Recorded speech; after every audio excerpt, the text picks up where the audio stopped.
이 아침 우리에게 주시는 하나님의 말씀 역대하 16장입니다. 제 16장.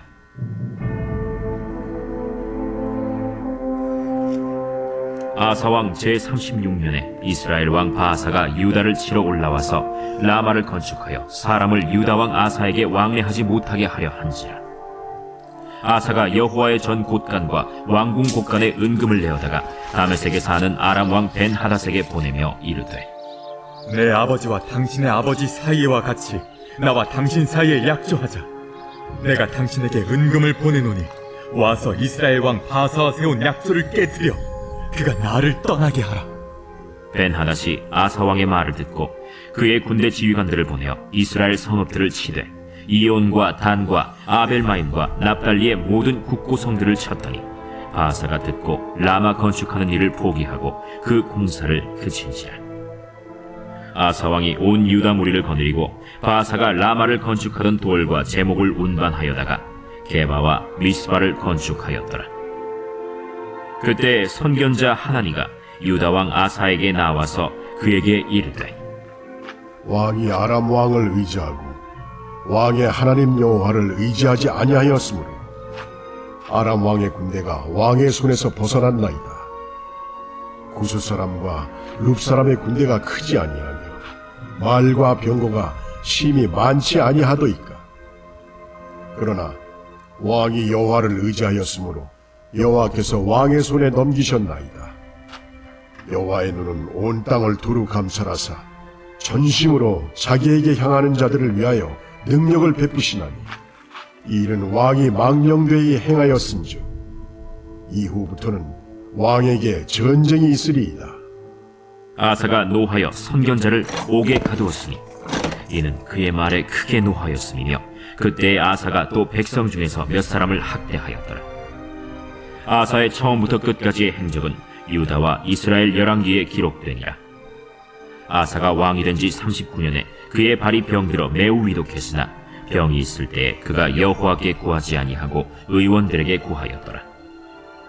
아사가 왕위에 있은 지 41년 후에 죽어 그의 조상들과 함께 누우매 다윗성에 자기를 위하여 파두었던 묘실에 무리가 장사하되 그의 시체를 법대로 만든 각양 향재료를 가득히 채운 상에 두고 또 그것을 위하여 많이 분향하였더라. 아멘. 자, 유종의 미라고 하는 말이 있죠. 마지막 마무리를 잘 하는 게 중요하다. 볼륨 좀 조금만 올려주세요. 우리가 이제 신앙생활을 하는 데 있어서 신앙생활이 이게 만만한 신앙생활이 아니다. 우리가 그냥 내 마음대로 하는 게 신앙생활이 아니지 않습니까? 어제도 우리가 주일 예배 때 말씀을 함께 나누었지만 아브라함이 어디를 선택하느냐, 또 롯이 어디를 선택하느냐, 무엇이 기준이었는가, 이런 것들이 매우 중요하죠. 그런데 그 선택이 나중에 일들을 만들어가는 결과를 주는 거예요. 그래서 왜 이런 결과가 나왔는가 하는 것들을 우리가 한번 생각하면서 선택해야지 된다. 신앙생활도 마찬가지입니다. 마지막까지 긴장을 늦추지 말아야지 된다. 내가 좀 신앙생활 했다고 해서 오늘 본문에 나오는 남유다 왕국의 이 아사라고 하는 왕은 그가 평생을 다해서 하나님 앞에 신실하게 신앙생활했던 사람입니다. 그런데 참 이상한 게 시험, 연단 이런 것들은 어떤 채널을 통해서 오느냐 하면 나의 연약한 부분을 통해서 오게 된다라는 거예요. 그래서 어떤 면에서는 인생이 참 가혹한 것이 아사 왕이 그렇게 평생을 하나님 앞에서 충성하며 나라를 위해서 열심으로 수고했는데 그 조금 옆에 나라에게 조금 좀 이렇게 도움을 청했다고 이렇게까지 할 수 있을까 하는 그런 마음이 듭니다. 그러나 항상 연약한 부분을 통해서 일들이 터지게끔 되어 있다라고 하는 것.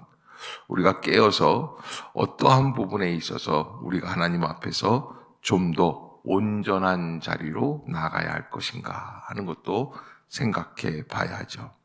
문제는 아사 왕이라는 사람이 35년까지는 잘 통치했습니다. 그가 보통 사람이 아니었고, 지난주에도 우리가 아사 왕에 대해서 함께 나누면서 여호와여 강한 자와 약한 자 사이에서는 도우리가 오직 주밖에 없습니다 하면서 구수 사람 100만 명가량 되는 사람들이 한 80만 명이죠. 이게 배가 되니까 그런 사람들이 이렇게 쳐들어왔을 때에 그때 아사 왕이 믿음으로 그 일을 잘 극복하고, 그래서 정말 하나님 앞에 영광을 돌릴 수 있는 그런 지혜로운 왕으로서 사명을 잘 감당했단 말이죠. 그뿐만이 아니에요. 전쟁에 승리한 전리품을 가지고 하나님께 다 온전히 바쳐요. 소 700마리, 양 7,000마리. 하나님께 제사를 지냅니다. 마음을 다하고 목숨을 다하고 조상들의 하나님 여호와를 찾기로 언약을 시키는, 그 백성들에게 언약식까지 감당하게 하는 놀라운 역사를 이렇게 이루었던 그런 왕입니다. 자, 그러면 이 정도 했던 왕이라고 한다면 그게 마지막이 평안하게 하나님 나라로 갈 수 있도록 인도해 주는 것이 이게 마땅한 법이 아닐까 싶어요. 그런데 인생은 그렇게 만만한 것이 아니다. 그래서 약한 곳이 터진다. 뚝도 있지 않습니까? 댐, 뚝, 뭐 이렇게 벽, 그런 데가 어디가 뚫리느냐, 물이 새는 데가 어디가 물이 새느냐, 약한 곳이 셉니다. 이렇게 겨울이 되면 이게 또 물이 얼기도 하고 또 잘못되기도 하고 이 설비가 지금 어렵거든요. 그래서 겨울 나는 게 굉장히 긴장이 되면서 어떻게 간수해야지 될까 하는 뭐 이런 이 관심들, 생각들을 많이 하게 됩니다. 그래서 이 큰 성전을 어떻게 관리를 해야지 될까? 꼭 약한 부분들이 있어요. 생각지 못한 부분들이 있어요. 거기에서 터져나가요. 신앙생활도 마찬가지예요. 우리가 하나님 앞에서 최선을 다해서 새벽 기도까지 나와서 간구한다고 하지만 내가 약한 부분이 있습니다. 기도회는 나왔지만 하나님 앞에서 나의 진심으로 연약한 부분들이 있어요. 어떤 분은 뭐 돈에 약하다든지, 아니면 무슨 뭐 명예에 약하다든지, 아니면 자존심을 금방 상하게 한다든지, 뭐 자기 고집이 강한다든지, 다 약한 부분들이 사람마다 있습니다. 그런 부분을 통해서 또 마귀는 나를 시험 들게 하고 연단 받게 할 때가 있는 것을 우리가 꼭 잊지 말고 끝까지 깨어 있어야지 된다. 한번 따라해 주시길 바랍니다. 끝까지 깨어 있자. 아멘. 끝까지 깨어 있는 거 참 어렵습니다. 사람은 다 지치거든요. 자, 여기 아사가 제36년까지 통치를 잘 마쳤습니다. 그런데 한 가지 뜻하지 않은 사건이 벌어집니다. 북이스라엘, 이게 같은 형제 아닙니까? 그런데 거기서 침략을 하는데, 라마라고 하는 동네는 예루살렘에서 약 8km? 그러니까 서울로 말하면 고양시랑 똑같아요. 이쪽에다가 딱 바리게이트를 다 쳐놓고 성을 쌓고, 왜? 아사 왕이 통치를 잘하니까 소문이 나서 북이스라엘에 있는 백성들이 자꾸 남쪽으로 남하하는 거예요. 피난 가는 거예요. 그래서 그게 기분이 나쁘니까 바사라고 하는 사람이, 이 왕이, 북이스라엘 왕이 올라와서 라마를 건축하고 유다 왕 아사에게 왕래하지 못하게 하는 사건이 벌어져요. 그러니까 너무 정치를 잘해도 이게 사람들 간에 이런 투기심, 이런 것들이 이제 발동되게 되는 것이죠. 그런데 바사 왕이 이런 이렇게 전쟁을 하려고 이렇게 방해를 하는 이런 일들은 그렇다고 치는데 아사 왕이 북이스라엘 왕의 이런 모습을 당하고 처리하는 것이 잘못됐다는 거예요. 어떻게? 아사가 2절에 보면 여호와의 전 곳간과 왕궁 곳간에 은금을 내어다가 다메섹에 사는 사람 아람 왕 베나닷에게 보내버렸다.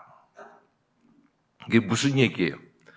여러분, 우리가 삼국시대 때 신라와 당나라가 연합을 해가지고 백제 고구려를 물리치지 않습니까? 이게 나당 연합군이에요. 그래서 삼국을 통일하는 사건이 이루어지지만, 그러나 그것 때문에 당나라로부터 얼마나 많은 곤혹을 치르는 역사가 이루어지게 됩니까?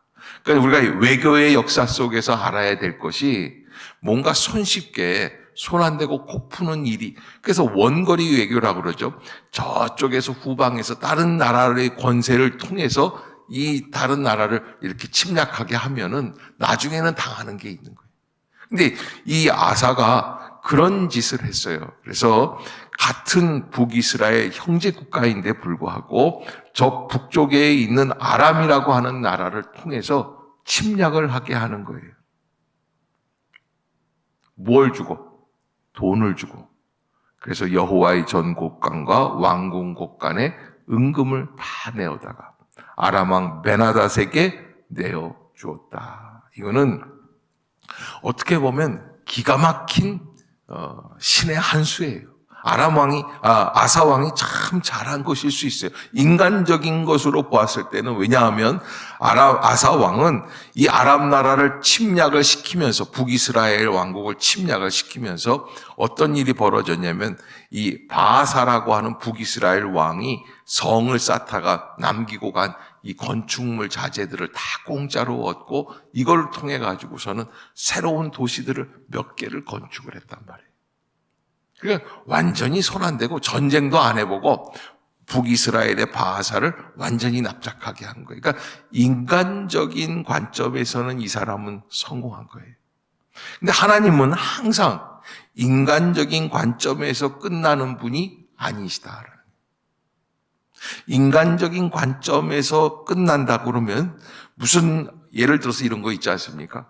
컨닝을 해서 시험을 잘 봐서 엄마를 기쁘게 하면 효도예요? 안 효도예요? 엄마는 몰라. 이 아들이 컨닝 해가지고 그렇게 하면 되는 거 아니겠어요? 그런데 여러분, 진실이 아니잖아요. 그런 것처럼 이 아사 왕이 했던 행위들은 하나님 앞에서 하나님 보시기에는 잘못된, 영적으로 잘못된 모습들이다. 왜? 여기 이제 이 아사 왕이 이 일을 잘 치르고, 그리고서는 북이스라엘 침략에서 잘 나라를 구원시키고, 그리고 일달락 끝났을 때, 어제도 제가 주일 예배 때 말씀드렸죠. 하나님은 언제 나타나신다? 선택이 다 끝난다.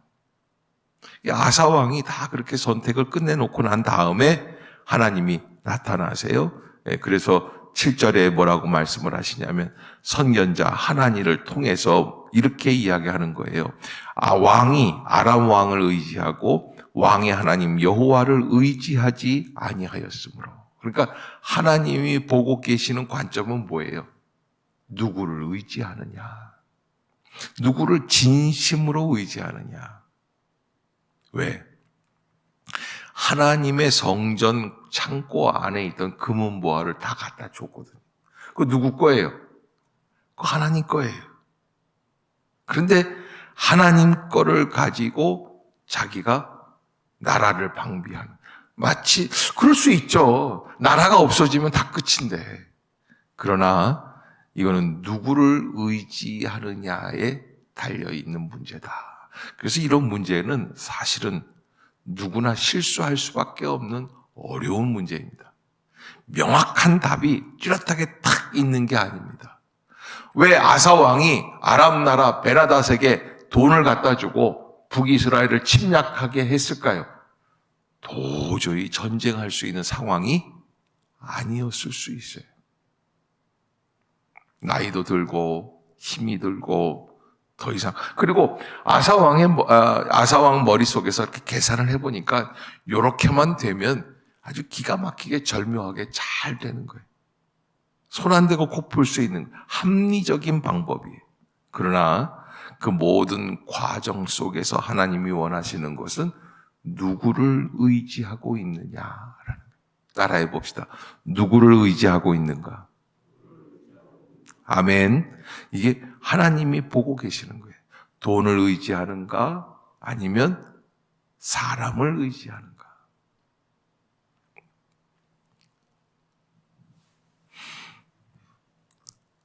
그래서 하난이라고 하는 선지자가 8절에 보면 구스 사람과 룹 사람의 군대가 크지 아니하며 말과 병거가 심히 많지 아니하다. 지금부터 약 20년 전 구스 사람과 전쟁을 했었던 그 이야기를 하면서 과거에는 하나님께서 왕이 하나님을 의지하니까 그 많은 군대들을 왕의 손에 넘기신 것이다. 하나님을 의지하고 한 것이 아니냐. 그러면서 나오는 말씀이 9절입니다. 9절 한번 읽어봅시다. 시작.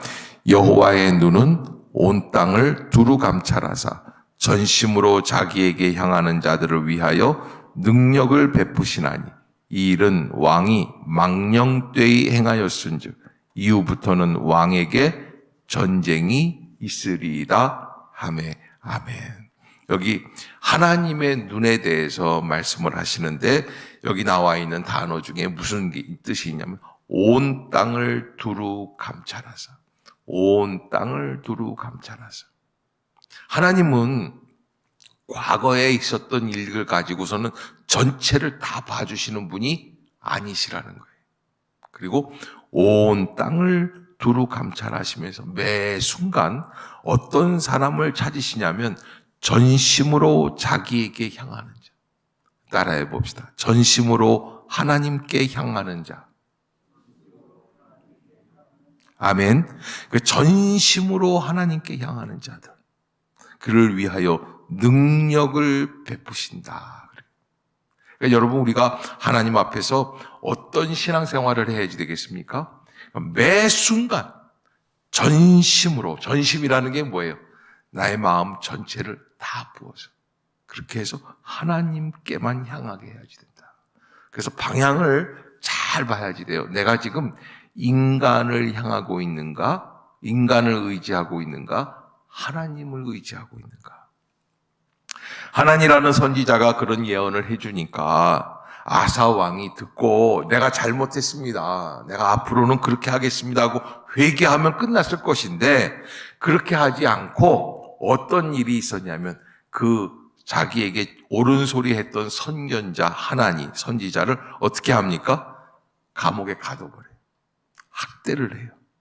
그리고 그런저런 일을 통해서 아사가 잘못한 일 때문에 일어났던 언론사들, 언론사 사장, 무슨 일보 몇 사람을 학대했어요.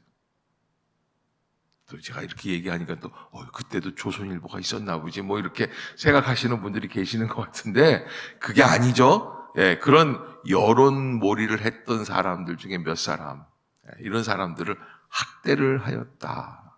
중앙정보부에 데리고 가서 고문하고 죽여버린 거예요.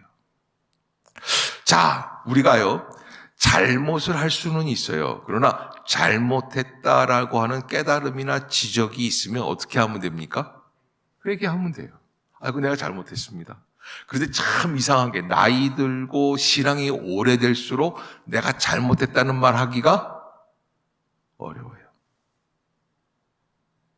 그래서 제일 맹꽁이 같은 사람이 어떤 사람이냐면 하나님 앞에서 자존심 세우는 사람. 좀 뭐 일이 잘못되면 어떻게 하면 된다고요? 제가 잘못했습니다. 제가 잘못입니다. 제가 실수했습니다. 그러면 끝나요. 근데 아사 왕은 자기가 지금까지 이루어 왔던 신앙의 경력, 거기에 취해 있는 거예요. 그래서 나 자신의 신앙의 역사에 내가 도취되지 말아야지 돼요. 내가 도취되면 그걸로 끝나요. 내가 어떤 사람인데, 내가 얼마나 헌신했는데, 내가 얼마나 하나님께 기도한 사람인데, 내가 이래도 해도 너희들보다 나은 사람인데 라고 생각하면 끝나요. 왜? 하나님은 온 땅을 두루 감찰하사 온 전심으로 자기에게 향하는 자들을 위하여만 능력을 베푸시는 하나님이시기 때문에. 아멘.